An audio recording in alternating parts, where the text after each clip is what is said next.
My name is Jacqueline Luna. I'm our programs manager here at the Coronado Public Library, and I'm so excited to have this presentation here today. And I really want to give credit where credit's due because we could not have done this without the Coronado Historical Association. So a huge round of applause for them.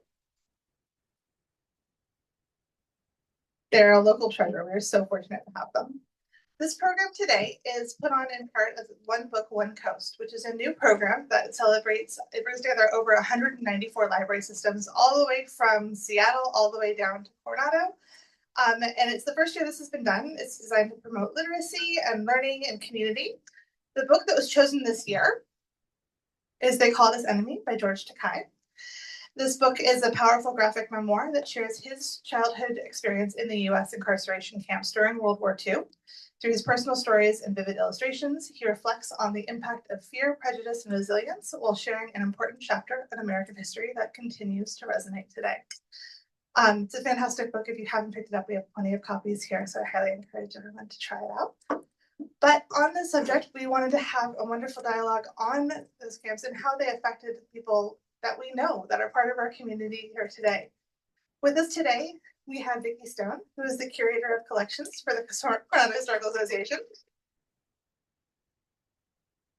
She helps preserve and share the rich history of Coronado through exhibits, archives, and community storytelling projects. She's played a key role in documenting local history through initiatives such as the Island Icons Oral History Program and CHA's historical exhibitions. Vicki, we're thrilled to have you here today. All right. With us also today is Kei Ochi, who is a Sanzi, or a third-generation Japanese American, born in San Diego after her parents returned from incarceration at Boston, Arizona during World War II. She's a retired teacher of 32 years, and she has spent decades advocating for Japanese American redress and reparations through the National Coalition for Redress and Reparations, where she continues to serve as co-chair. She is also president of the Japanese American Historical Society of San Diego and co-editor of the book, NCRR, The Grassroots Struggle for Japanese American Redress and Reparations. So we're thrilled to have her with us today. Thank you. And now today we also have Setsuo Iwashita, who is born in Coronado in 1940 and as a young child was incarcerated with his family at the Boston camp in Arizona during World War II during Executive Order 9066. After returning to Coronado, he graduated Coronado High School, served as a lieutenant in the U.S. Army, and later became a successful real estate investor and longtime community supporter. Today, he remains active in the community alongside his wonderful wife, Jan, who's here with us today as well. With whom he shares, I believe, over 50 years of marriage. 51. 51! Amazing. So today, we are going to start a program. He's going to give us an overview of the incarceration process in the camps, and then we're going to have a wonderful conversation between Vicki and Setsuo. And afterwards, we'll take some questions as well. Okay.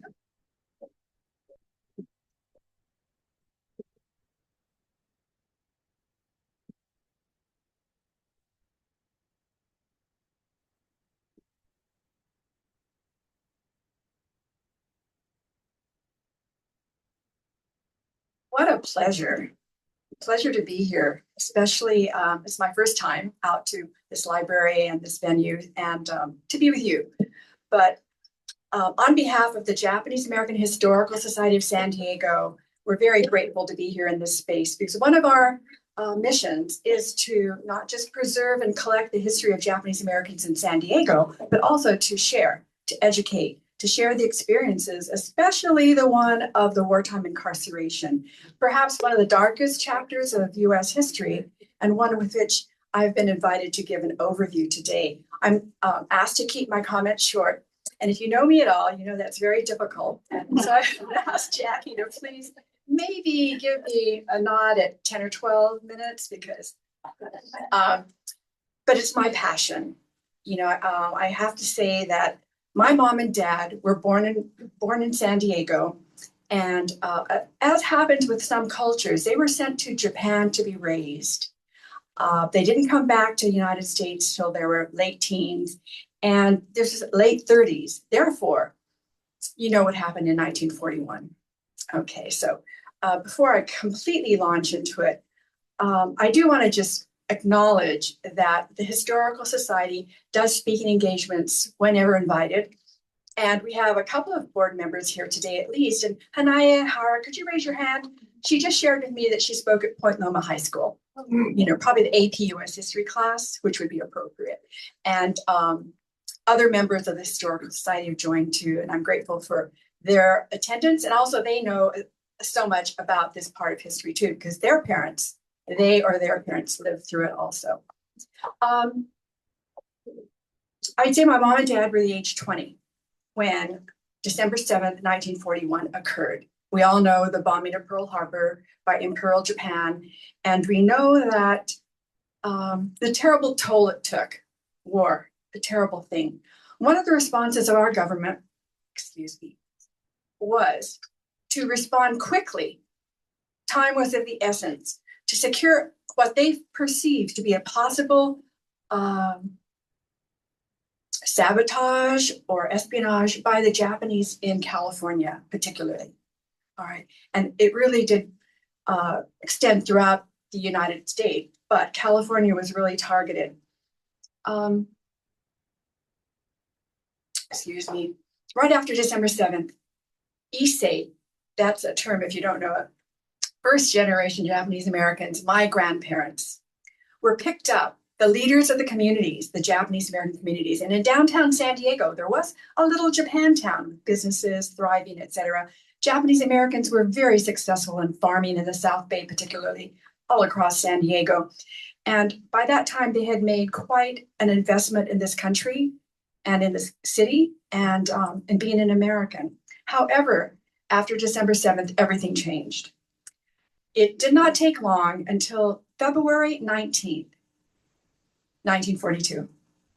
This is a date that in my heart and mind will forever live in infamy because it changed the course of the lives of over 125,000 people of Japanese ancestry. President Roosevelt signed Executive Order 9066. This authorized the military, Army, to secure military zones where needed, especially along the Pacific coast, because you know where Japan is, Pacific coast. And there were a couple of episodes of, Japanese spy sub being spotted in Santa Barbara off the coast. No major harm, nothing was done there, even in San Francisco. A few sightings just kind of fomented the worry, the fear, etc., of wartime. Therefore, the response was EO 9066. The Army was charged with these military zones in which they could exclude anyone they chose. It did not say Japanese specifically, because it could have said Germans and Italians, right, also, but it did not. Therefore, the military took it upon themselves to begin the process. How do you move 120,000 people? This is a huge, huge task. And how do you do it quickly? Well, what gets lost is your civil rights, okay? A lot of your humanity is disregarded. So in San Diego, as an example, many of them, especially North County, were sent to Santa Anita Racetrack. All over the West Coast, the governments used installations, pre-existing infrastructure, racetracks, fairgrounds, any place they could, civilian conservation corps camps, or anything that was available, they started moving Japanese. And I think that it's so unfortunate that they took not just the men, that would seem logical, they took the women, many carrying babies, infants. They took the elderly, many infirm, disabled, on cots, wheelchairs, crutches. You'll see photos of this, all over internet. You'll see that orphans were raided, were taken from their orphanages. If you had a drop of Japanese blood, you were part of the guilty. And we have stories of a San Diegan whose name is Francis Honda, who was an orphan in Los Angeles' Mary Knoll orphanage. He was ripped away from the nuns, the only people he had really known, at the age of 7. And you can just imagine how horrible it was to be thrown into Manzanar concentration camp, live in Children's Village, where is a little orphanage where the other orphans from all over the West were gathered. There were 10 camps, and one, I have the little chart over here. They were sprinkled across the West, But what most people don't know is the first generation, our leaders of our communities were taken first, remember after December 7th, they were thrown all over the United States into little encampments in North Dakota, in Florida, parts unknown, but upwards of several thousand of the Issei leaders, went there first. Whether or not they were able to join their families when their families came into camp, that happened mostly, but not always. Losing my track here because I'm worried too about, I'm only at 5. Oh no, okay. Military necessity is a key word here. That was the rationale the government used. And so everything else was thrown out the window. On average, they were incarcerated for about 3 years. My parents, 1942 to 1945. There was one camp, Tule Lake in Texas. I'm sorry, Crystal City, got my camps wrong. Crystal City was in Texas, and it was open until 1948. Okay, and that's a whole nother long story for another program. I have to say, Poston, Arizona was a horrible, horrible place. After having been born and raised in beautiful San Diego, the contrast is just stark. The average temperature was 110 on a good day. They have recorded temperatures of 130 and 140. And because the government had to build all these barracks to hold 20,000 people at Poston, Arizona, they raised the land. They cleared all the foliage, trees. You've got this stark wasteland to begin with, and then, okay, it's completely cleared. The sun, the heat radiated, the dust was a constant problem. With nothing to block it, hold it, it was constantly blowing. And so one of the byproducts of the wartime incarceration were illnesses that occurred during the wartime as well as afterwards. I think one of the worst things is that the government had so little regard for people, for humanity. Japanese Americans were not told where they would go, how long they'd be gone. It was open-ended and frightening. Their diets were changed. Poston, Arizona, you're moving into these cedar board barracks that, are not at all appropriate. People suffered from, the wind, the dust, the heat, etc. But the food, think of it, your stereotype of a Japanese American and the kind of foods they generally like. It's changed a lot recently, but in 42, they were given canned Vienna sausages with sauerkraut, with different, lots of cheese. And most of us are lactose intolerant, So, I could go on, at length about that, but let me stop there and just say that I'm most disheartened by the fact that medical centers were not built in time. They were barely building the barracks for all these masses of people to sleep in. The medical facilities were bare at the beginning.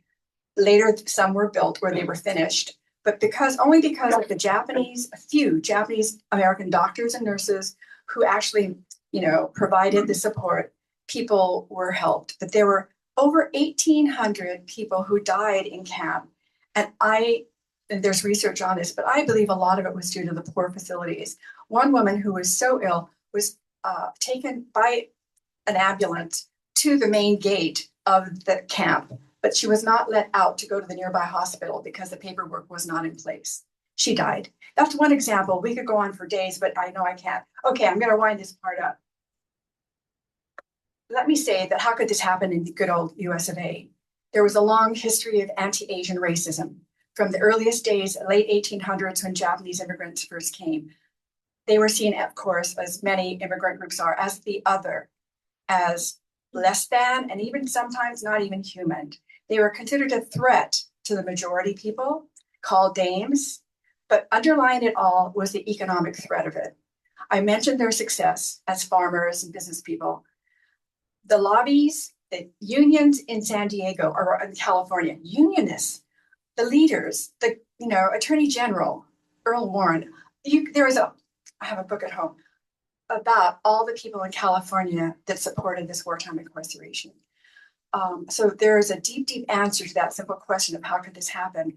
But what we can do is to learn as much as we can, which I have to do, And I see that you are doing also. So I applaud you, your continued education. I think that's the only hope for me. A good education, people who still like to read and think and share their stories too. So with that, I'm going to pass the microphone back to Jacqueline and or Vicki, and they'll continue the story with Sets and Jan.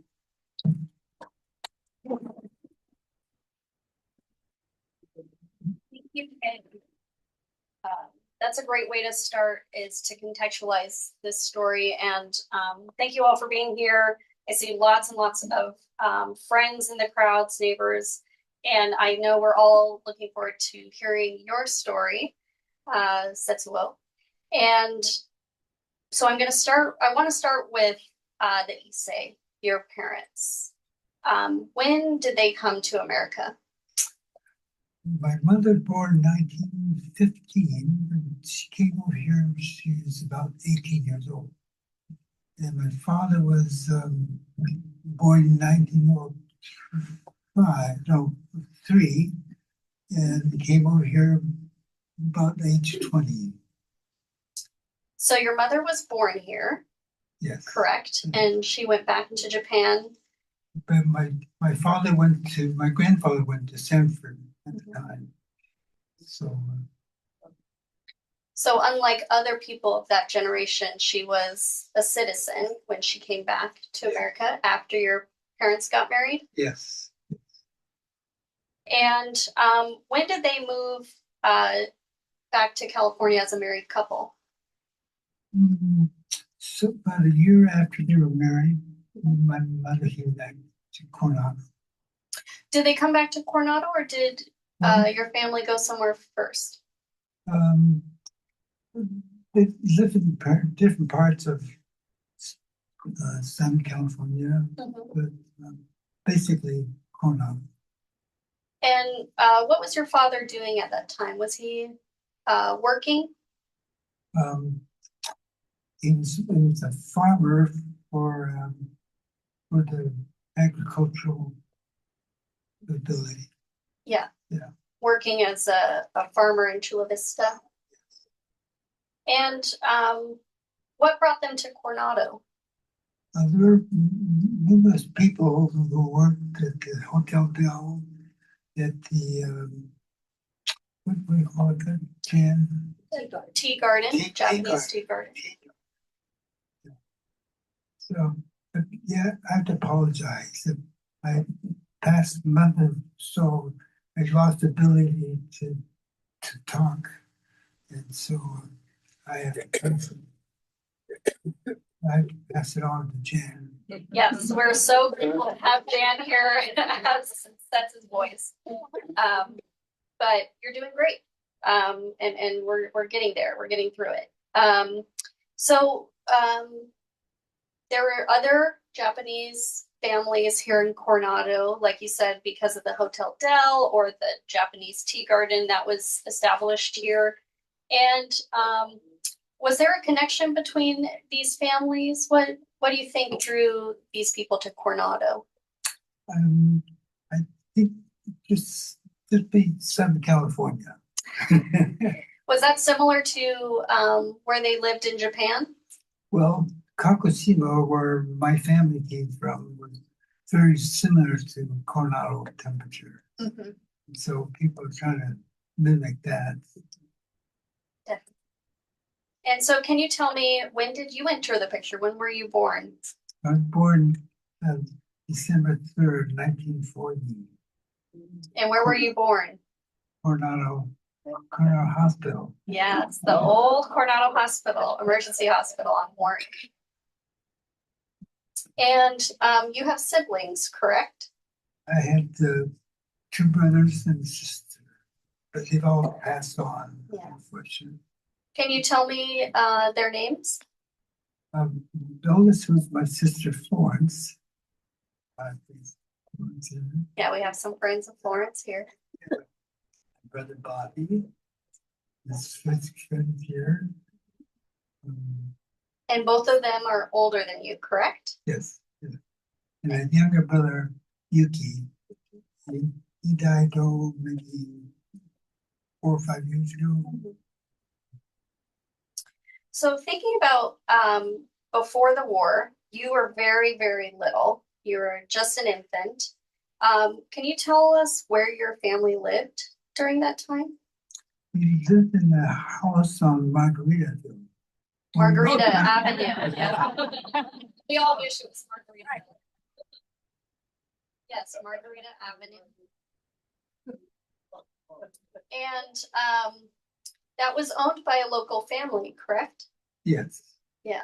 I don't recall the name. though. Yeah, I think it was the Rover family, and I think we have a member here. Thank you. Thank you, thank you. So I want to move forward a little bit in time. So in February 1942, under Executive Order 9066, your family was forced to evacuate away from the coast. How old were you when all of that happened? It's about 15 months old. Very small.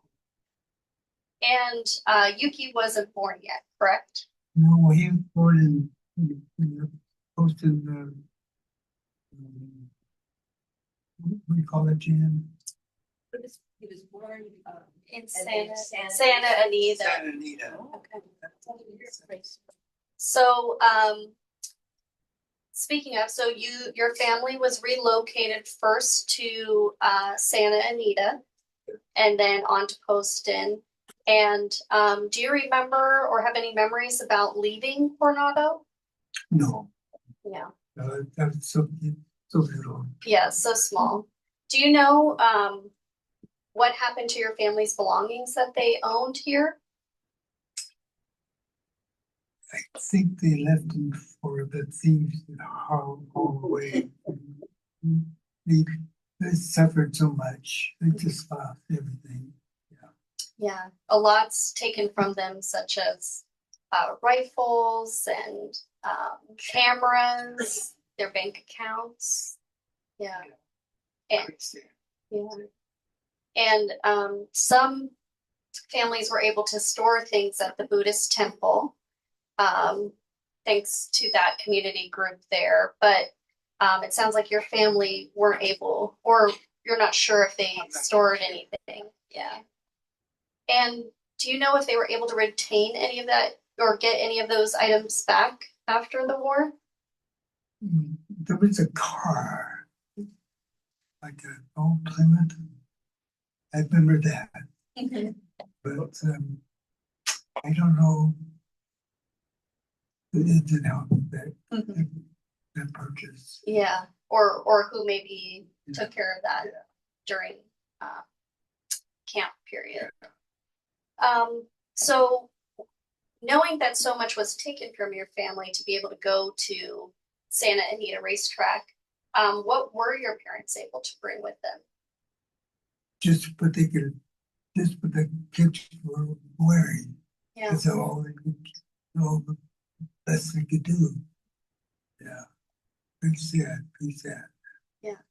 Just what they could carry and items for the children. Yeah. Yeah. Yeah. And we talked about Yuki being born in Santa Anita, and your family was only there for a short period of time before going to Poston in Arizona. Why do you think the government picked Poston? They wanted somebody to develop the land for there was an Indian reservation, and they're capable of making it productive. So the Japanese went in there, change that scenery for the Indians, and then the U.S. To change it into farmland, to Yeah. make the desert a farmland. Yeah. So once you got to Poston, can you describe to me the setup of the camp? What did it look like? Well, there were basically 3 different camps, and our neighborhood was maybe what 15,000 people in our portion of the camp. It was always surrounded by barbed wire, and I don't know why that was, but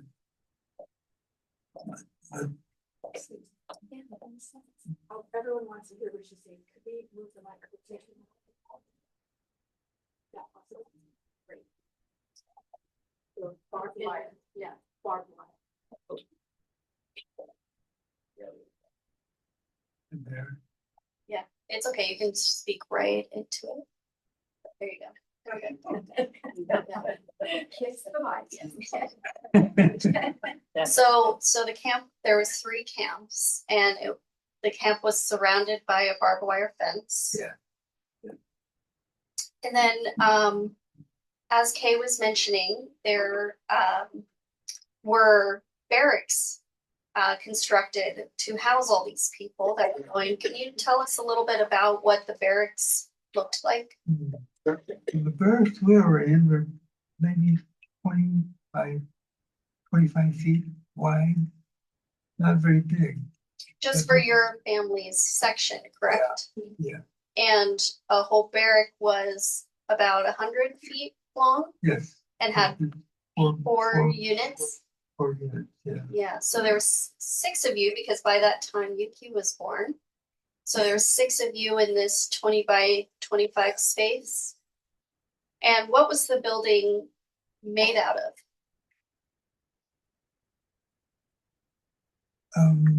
There's poor quality, but it's surrounded by a barbed wire fence, and it's kind of unfortunate because it didn't keep out the heat or the cold. Yeah, so it was mostly wood, 2x4s, correct? Yeah. And was it tar paper over? Tar paper over, yeah. Yeah, and no insulation or anything. And did you have to share a bed?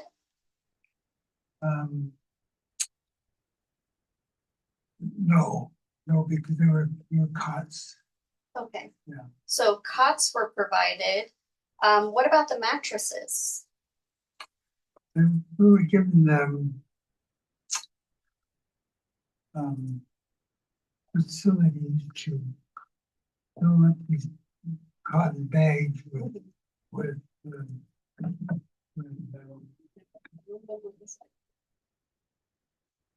fill up the cotton bags with bedding,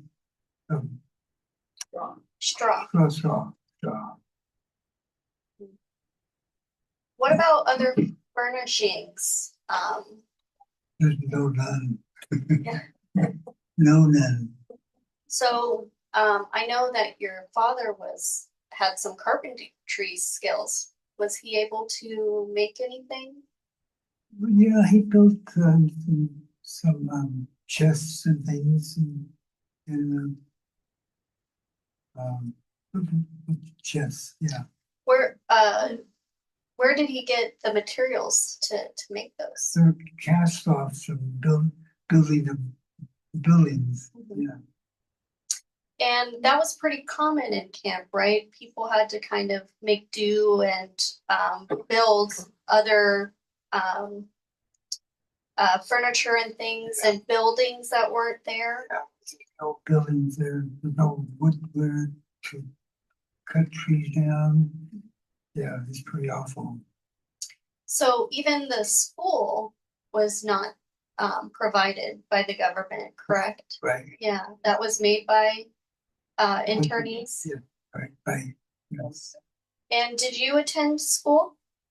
I went to kindergarten there, sort of. Yeah, did you make every class sets? Oh, sure. What were you doing when you were skipping out school? Oh, I don't know. I don't know what kids do. Yeah, climbing trees. You know, those kinds of things. Yeah. Yeah. What kind of things did you do for fun? Other neighborhood kids, the Hosaka family, ones I can remember. Um, uh, quite a few kind of who Japanese kids were available in the neighborhood. Yeah. Yeah. Lots of kids to play with. Yes. Did you have a girlfriend in camp?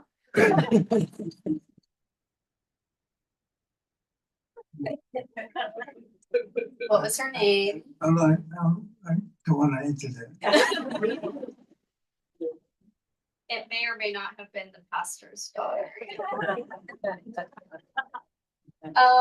So thinking about your parent, you were so young. You have a few memories from camp, but really, you thinking about what your parents did your father work while in camp? They all held positions in the camp. My father worked in the mess hall. Not sure what he did, but worked in the mess hall. So we rotated the people responsible positions. And was he paid for that labor? $6 a day. Actually, it was $14 a month Yeah. that he got. Oh, God. And Kay mentioned a little bit about how different Poston weather is to our beautiful Southern California here. Can you tell me what you remember about the weather in Poston? I remember the terrible heat from the summertime. That's what I recall. That's what I recall. And how was the winters? I'm not so sure. No recollections there. Yeah. And Jan and I were talking about how there was a potbelly stove that was added to the barracks, but not until later I'm not sure when it was installed. Yeah. What were the bathroom facilities like? You don't want to hear that.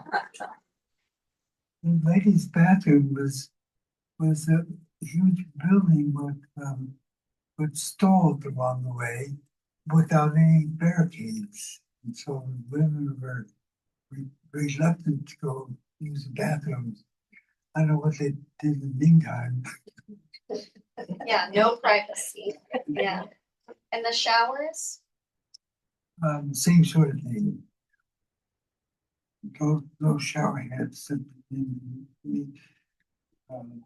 Showered without Without stalls. cold. Yeah. So Setsu's mom, she was just very embarrassed. And she would go after everybody else was asleep. All the kids were asleep. The camp was asleep. And Setsu's mom would go and take her shower then. There was nobody else in there because there was no stalls. I think the guys didn't really care. They just went in and took showers. Sets, can you tell us if you remember anything about the food in camp? I know that we spent a lot of time with the Sears catalog.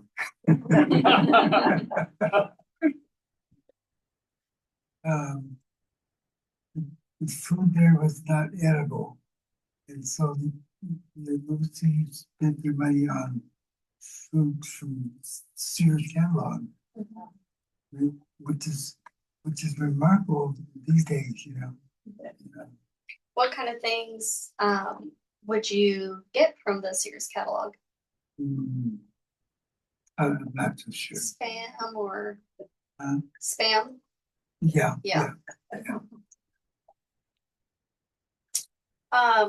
So the Sears catalog, was there any other way to purchase food or any other items that needed like clothes?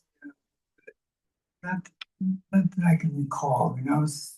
I was maybe max 5 years old, Okay. so it's Yeah.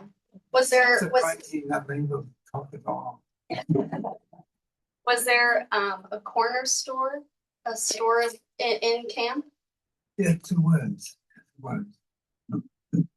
And was that operated by Japanese or by the government? I think, well, the employees were Japanese, Mhm. so I'm not sure Yeah, ownership. Yeah. yeah. But were you able to buy anything at that store or your parents? Oh, yes. Yeah. We spent a lot of time there. Did you ever get sick in camp? You know, I ended up in the hospital, and I think it was for mumps, sort of mumps. Yeah. Or Right. You know, he doesn't really remember what he had. Yeah. I mean, it could be in the tonsils, he could have had strep throat, there was a lot of dust in the air and breathing that. But he remembers being, as an infant, really, just a little guy, in the hospital for a couple of days. and that hospital was built also by internees. Yeah.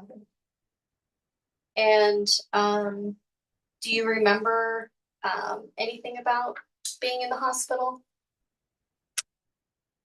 It's awful lonely for a 4-year-old, 5-year-old.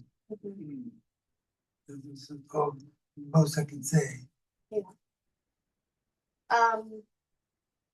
What were you ever able to leave camp during the time that your family was incarcerated there? Not really, free. But eventually they tore down the barbed wire fence, so we were able to walk to the Colorado River, so my father would go fishing. And before the fence, you were able to leave the fencing area. How was control enforced there? What did the government do to make sure you guys stayed within the fence line? Well, for the first few years, the guards shot people when they got within 55 feet of a wire fence. But they realized that these people are not a threat to themselves. Were any of those people killed for getting too close to the fence? I can think of eight names. I want to change tracks a little bit and think about coming home from camp. Once you were able to, were your parents given any compensation to get back to Coronado? At the time, they gave the residents $25 each for wherever they wanted to go. So it's tough work after 5 years of incarceration. Tough work. So your family took the train back to Southern California, but they didn't come back to Coronado right away, correct? No, they have a place to live here. Most of the Asian people lived in the barrio. In Barrio Logan. Yeah. And I know many families, Japanese American families, went to the Frontier Housing Unit in Point Loma, but your family didn't. Where did they go first when they got back? Well, my father is so busy bringing these sleeping quarters for the population, but not for themselves, you know. And Yeah, your father was a leader in the community and helped place different families in different yeah, places. yes. And you guys ended up in Otai, is that correct? First, we ended up in Otai, yeah. And how were the facilities there? Non-existent. We lived in a cardboard shack Oh. on the movies there. Mhm. Uh, And then your family moved to Chula Vista. yeah, to the Azuma Ranch. We lived in their cardboard shacks for a while. And it's my father must impress somebody, E.F. Hutton. E.F. Hutton. And so he finally got a job being a gardener at 15 Isabella Street, Coronado. So E.F. Hutton was a resident here in Coronado and hired your dad, and that's how your family were able to come back. Yeah. Yeah, they lived in an apartment next to the Huttons' Yes. house. Yeah. And then when were your family able to purchase a house? About 1951, about 1950, 51. And who helped them to be able to get that? Nobody. Was there a realtor who helped them? There was a Jewish realtor. I forget her name.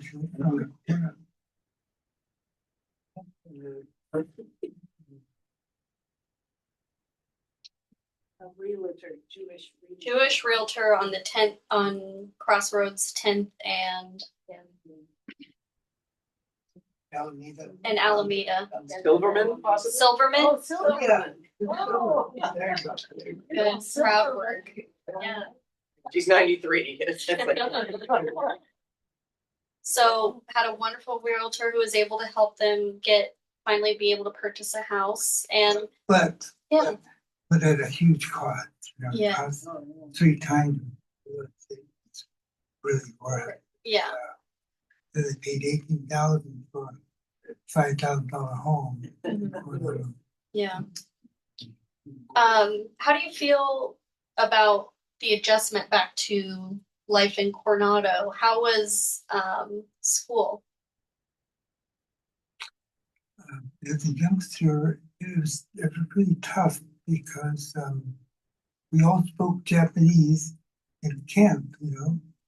And so we came back to Coronado and started school, and I was unable to read, write in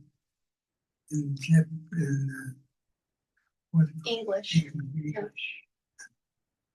So that kind of set you back, didn't it? Not being able to. Well, for 6 months or so.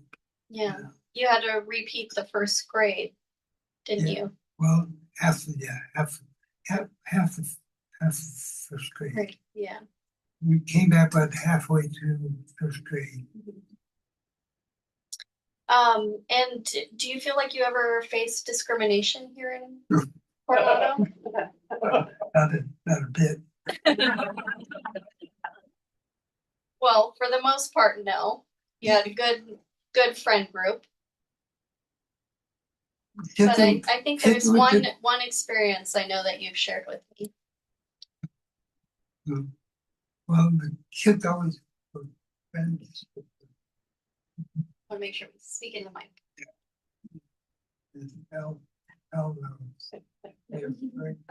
He's pointing over to Ron because Ron was in school with his older brother. Yes. And when they came back, Bobby was elected class president. Yeah. Bobby was ASB president and class president when you guys got back. We only have a few minutes left and I want to save some time for audience questions. So I'm going to quickly turn to Jan and if you'll do a quick, Sets has lived an amazing long life. Can you quickly summarize Sets' adulthood? Right, just 2 minutes. This was a surprise question. So, Sets has been very successful. You know, of course, growing up here, he had a great group of friends, and he still does. Unfortunately, many of them have passed away. He graduated in 1959, but he still is in contact with all his friends from school, whoever's here, whoever's halfway across the country. So he has a fabulous group of friends. And we have very loving community, which is fabulous. He's a successful real estate broker, building homes, owning apartments, of course, marrying me. Met my husband through my brother, who was stationed down here. He was UDT. And I came down to visit my brother. And my brother said, "Hey, Sets, come on over and meet my sister." And as Sets will tell you, I'm still here. They used to work on their VW buses all the time down at Terry Carr's garage here in town. So they became fast friends. We've had 2 kids. One of them is here, David. Say hi, everybody. And his wife is here, Katie. Katie, where are you? There you are. With 3 fabulous kids. Our older son and his wife are either home from Japan or just returning. They go to Japan probably once or twice a year. They're always off flitting around. But we've had wonderful life, super community, and so many of our friends here. I really appreciate all of you here. This is fabulous. Just fabulous. Thank you very, very much. Thank you, Jan. So I want to wrap up with 2 questions. The first is, did you ever go back to Poston? Oh, sure. And what did you feel when you went back? Well, I was just 5 years old when we left there. And I didn't feel a whole lot of sadness leaving. The penitentiary, God. Well, we went probably in the early 90s, late 80s, early 90s. Climbed in the old motor home with the kids, Aunt Flo, Mom and Pop, met Yuki and Bobby there as other siblings, all the kids. We kind of toured through the old Poston. And everything was pretty much gone except for the school buildings that were built by the internees out of mud, adobe, mud, straw, and those were still there. And they do have we do have a couple of people back here that were in camp with Setsu. Can you raise your hand? They were in camp, and some of the neighbors. So, but when we've been there, there's just not much left. And it's been a number of years, and I understand there is more going on to keep it kind of as a national monument. But of all the camps, there's many of them that you can go to visit. And Manzanar is fairly close.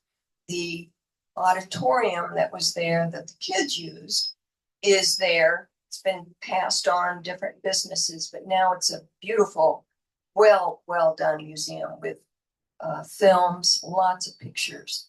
So Poston is nothing like that. And we've been to many of the camps all across the country to visit them. Yeah, we highly encourage everyone who's able to go visit a camp if they're able. My last question for you is coming back to our community read. our One Coast, One Book read is in the book, George talks about how he's able to write this book because he was able to draw his own father's story out and to share that experience. You had a really different experience with your parents. Can you explain how they talked about their incarceration experience? Well, George is a few years older than me, so he was able to express himself, what his needs were, you know, with a 5-year-old kid. Life is fun. And what did your parents ever talk about incarceration? Rarely. What were their feelings around it?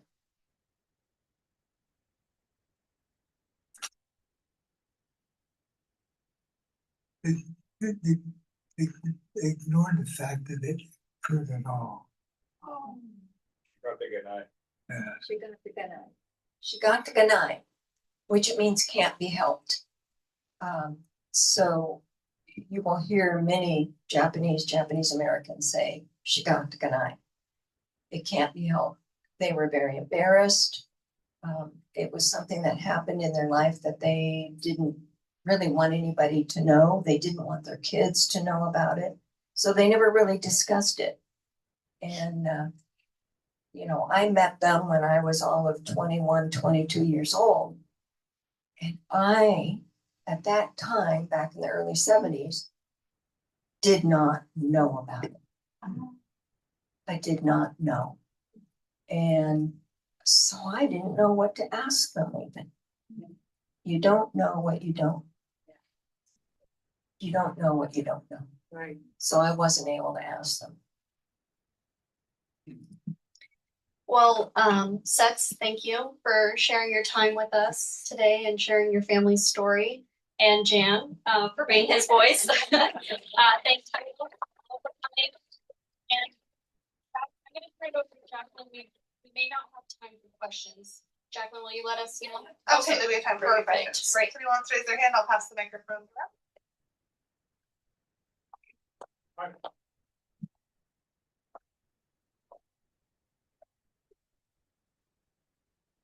Not a question, but a comment. Before I retired, I was a professor of constitutional law. And anyone who took a course in American constitutional law knew that just as there are prominent examples of great positive cases, like Brown versus the Board of Education, one of the great examples of negative cases was the case of Korematsu versus the United States. So just as you said in the early 1970s, you were unaware, no one who was a law student, all of whom had to take courses in constitutional law, could have been unaware because that case was prominent in the case books. A shameful case like Plessy versus Ferguson was a shameful case of constitutional law, or the Dred Scott case, one of the great negative examples of American constitutional law, refusing to intervene in support of those challenging the incarceration. Thank you. I want to thank you.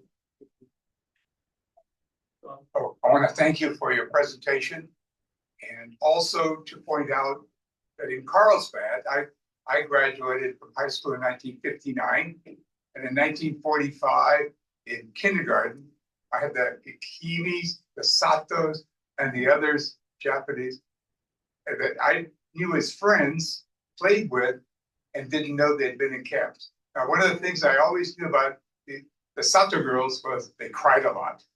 And I could never figure out why they cried so much. And just knowing these stories can tell me why. That reminds me, Mickey Rover is here with her son, Sean. And Mickey is 93 today. Happy birthday. Lady over here, Claire, she's 31 today. But Mickey Mickey Rover family, her family owned the house that the Iwashitas lived in before they went to camp. And Setsu's older sister, Flo, and Mickey, when they were very young, used to play together all the time. Thank you for being here. All right, and to fully wrap us up, we're gonna have Kay come back up to give us one little wrap up as well. I'm taking note of the time for you all.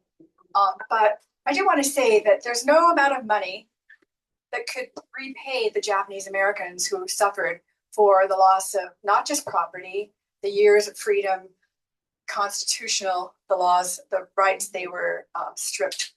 But in 1988, President Ronald Reagan did sign legislation. The legislation provided a government's apology for the wartime incarceration.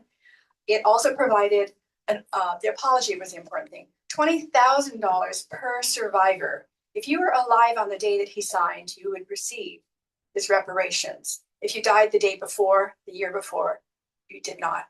It also had a $50 million education fund. I have to say that mixed reviews of people. Oh, let me just add also 82,264 survived and received, the apology and the reparations. Sets, I know he did speak about it. Did you receive reparations? Yeah. And how do you feel about it?